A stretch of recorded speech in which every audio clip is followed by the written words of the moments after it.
creative friends, it's Eugenia from Art Meltemis Atelier, and today we will be making bubbles.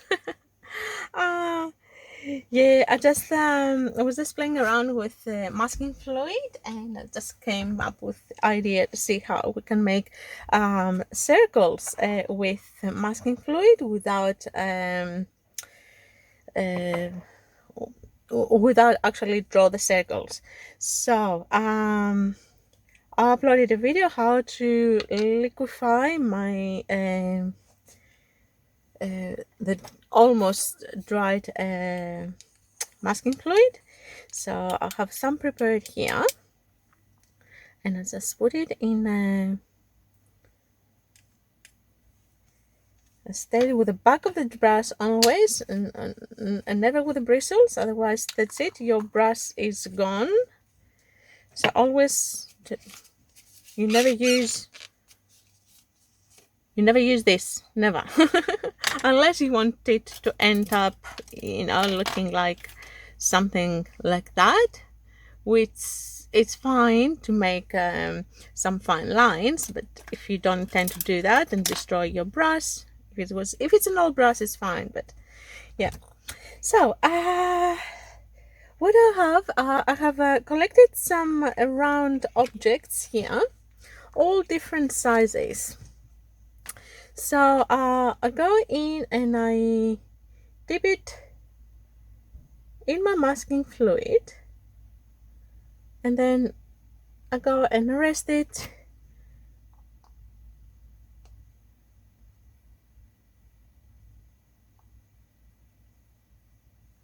oh that's okay, I didn't expect that it's gonna happen this, but it did. Okay, so let's try.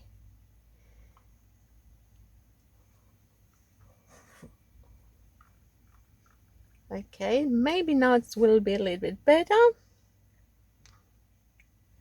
Just go and rest it here. Let's see what that's gonna give me. Oh, that's interesting. Yeah, I like that. Then I go with some other size of circles, and let's see what kind of bubbles we're gonna create.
So there we go. Now it is all dried up, and just testing here on the side, it is actually lifting really nice. I'm not gonna pull it out because I'm gonna ruin these little circles.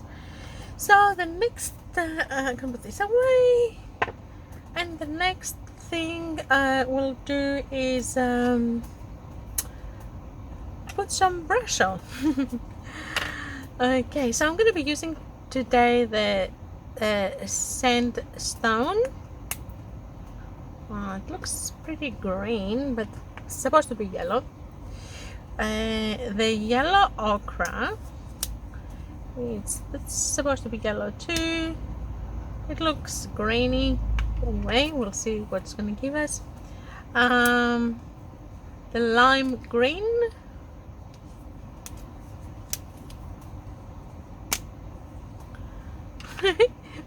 it looks yellow, and the burnt sienna, that's reddish.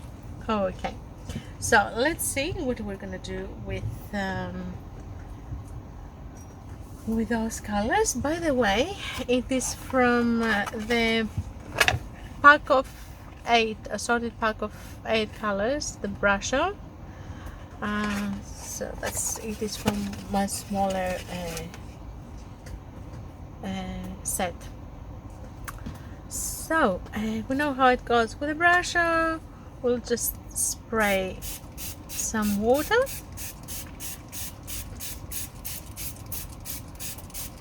Maybe I sprayed a little bit too much. Then we get a dry brush, just any brush, just dry, and we start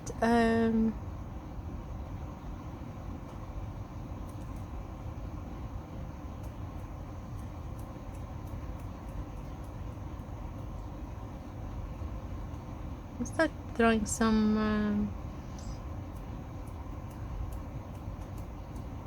powders. It's not, I'm tempting to say pigment, but it's not pigment. It's the I think they are dyes, or not sure.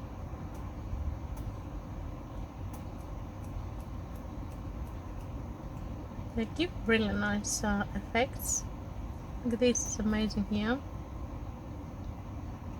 And they carry more than one color in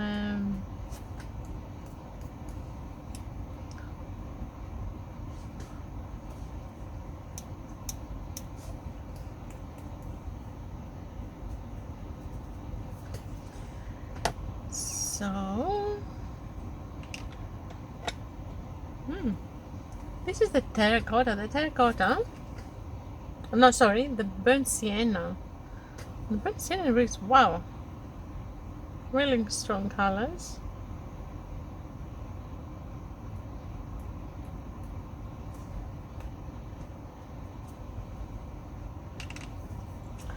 And this must be the lime. And that's yellow ochre, lime green.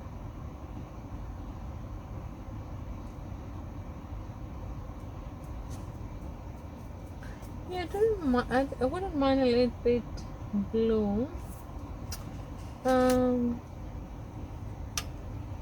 Like more distinguished green, like, or blue, like that one. It's a lucky dip by the looks of it, so I'm gonna just try a little bit moss green, see what this is gonna give me. Just add it here in the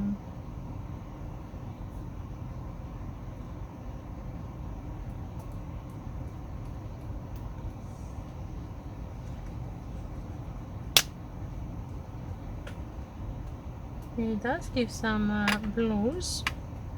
The only thing is that some areas that just don't activate as much as others. Oops.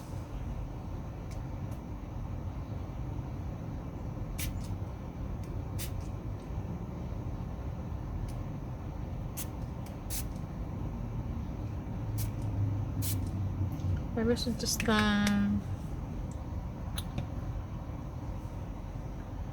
spray it from a distance, so don't get affected in all the colors.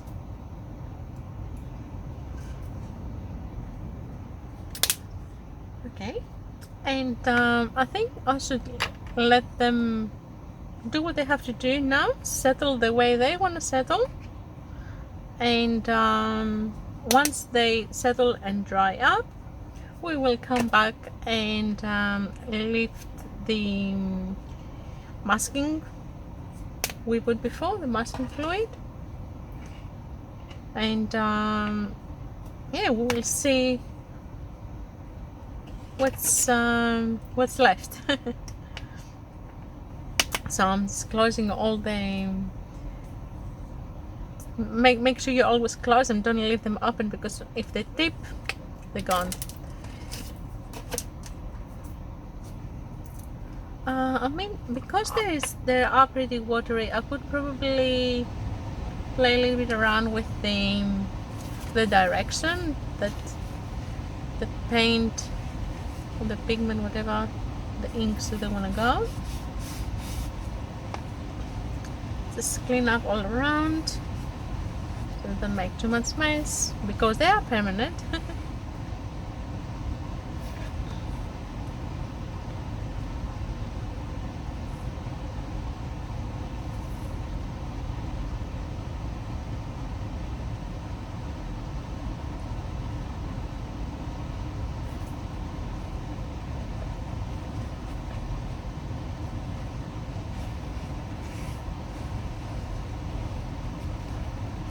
So that way I have removed the excess of the water, and hopefully it will settle faster.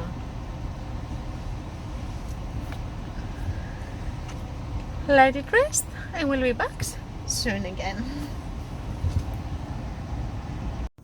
So there we go, it is all dried up and settled, and it is time to start removing the masking fluid.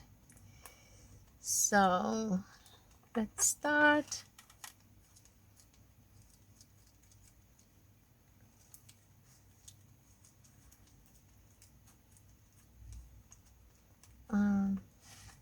It has kept its shape. Now why this one is not lifting that easy, I might just use this rubber that they're meant to be, yeah, to remove masking fluid, and it does. I didn't purchase it. I didn't purchase it. It came actually with this tool here. When I purchased this tool, there were about 3 or 6. I can't remember. I think it was 2 sets of 3 that came to with it. I think it hasn't dried 100%. Probably that's why. Okay, I'll do it from this side that it's okay. It's not okay. It does lift. It's dried up, but it's not that easy to lift it, to start it actually. So it will be a little bit time consuming by the looks of it. So I'm going to put some music while I'm taking it off.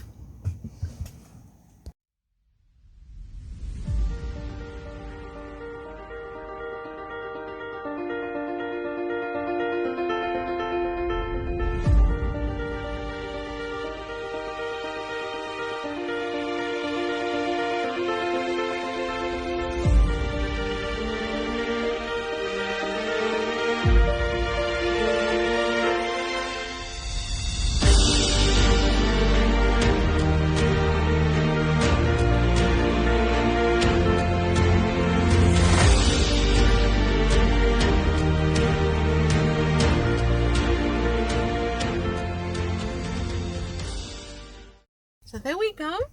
We have removed all the masking fluid, and now we're going to remove also the masking tape.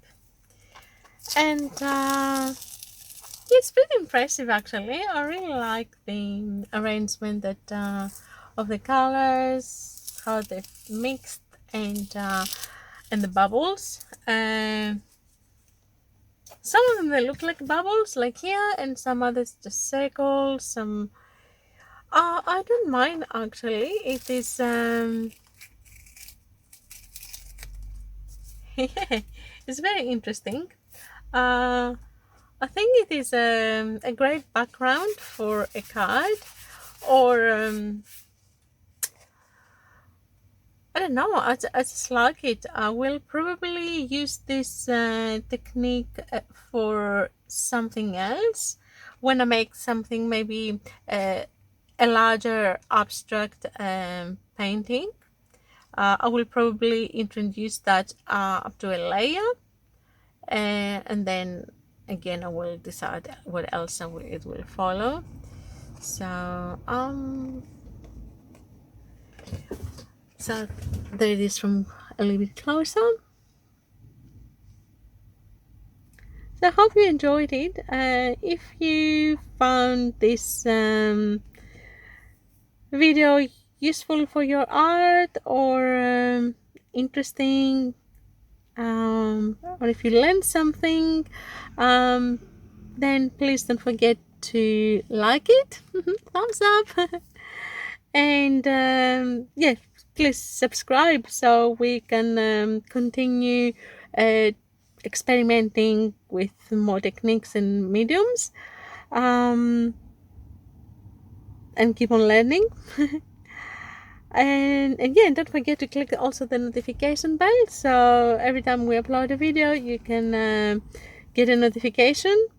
You'll get notified, and also with the notifications it explains to you what kind of video it is. So if you're interested, you can come and watch it. If you're not interested in the medium or the technique, you can wait for the next one. So thank you very much for watching me, and hopefully we'll see you soon on my next video. Till then, be happy, be creative, and keep painting. Bye for now.